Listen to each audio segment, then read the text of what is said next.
నమస్తే మిత్రులారా, నేను మీ శ్రీనివాస్ చౌహాన్ అడ్వకేట్. సో మిత్రులారా, మన నిత్య జీవితంలో ప్రతి చర్య కూడా చట్టాలకు అవినాభావ సంబంధం కలిగి ఉంటుంది కాబట్టి చట్టాల మీద అవగాహన పెంపొందించడం అవసరం. ఇప్పటికే మీకు వేల వీడియోలు అందించాను. సో మీకు అర్థమయ్యే పరిభాషలో ఒక పుస్తకాన్ని కూడా మీ ముందుకు తీసుకొచ్చాను.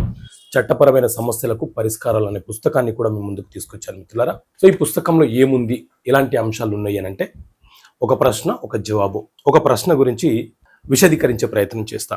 ఎవరైనా ఒక వ్యక్తి మనకిచ్చిన చెక్కులను మనము వేరే వ్యక్తులకు బదిలీ చేయవచ్చా, బదిలీ చేస్తే అది నేరం అవుతుందా అనే ఒక ప్రశ్నని ఇవ్వడం జరిగింది.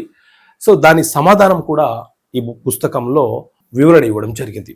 సమాధానం ఏంటి అని అంటే, మన దేశంలో నెగోషియబుల్ ఇన్స్ట్రుమెంట్ యాక్ట్ అనే చట్టం అమల్లో ఉన్నది. ఈ నెగోషియబుల్ ఇన్స్ట్రుమెంట్ యాక్ట్ అనే చట్టాన్ని 2002లో అలాగే 2015లో సవరణ చేయడం జరిగింది.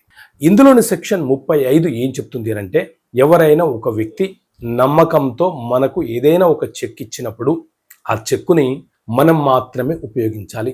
అలా మనం కాకుండా, మనం ఉపయోగించకుండా ఆ చెక్కుని మనము వేరే వ్యక్తులకు బదిలీ చేసి వారితో ఆ చెక్కుని బ్యాంక్లో ప్రజెంట్ చేయించి బ్యాంక్ యొక్క రిటర్న్ మేము పొంది ఆ వ్యక్తి ద్వారా న్యాయస్థానంలో ప్రైవేట్ కంప్లైంట్ ఫైల్ చేపించి మనకు ఇబ్బందులకు గురి చేస్తే వారి మీద మనము క్రిమినల్ కేసులు ఫైల్ చేయవచ్చు. అంటే చెక్కులు బదిలీ చేయడం అనేది చట్టరీత్యా నేరమవుతుంది. అలాగే చనిపోయిన వ్యక్తుల యొక్క చెక్కులను ఉపయోగించరాదు, ఫోర్జరీ చేసినటువంటి చెక్కులను ఉపయోగించరాదు. ఎక్కడైనా దొరికిన చెక్కులను ఉపయోగించుకొని అవతల వ్యక్తులను ఇబ్బందులకు గురి చేసినా అది క్రిమినల్ అఫెన్స్ కిందికి వస్తుంది. కాబట్టి ఇలాంటి చర్యలు చేస్తే మనము నేరస్తులం అవుతాము. చాలా స్పష్టంగా నెగోషియబుల్ ఇన్స్ట్రుమెంట్ యాక్ట్ సెక్షన్ 35 వివరణ ఇస్తుంది. కాబట్టి ఇతరుల చెక్కులను ఉపయోగించేటప్పుడు తస్మత్ జాగ్రత్తగా ఉండండి.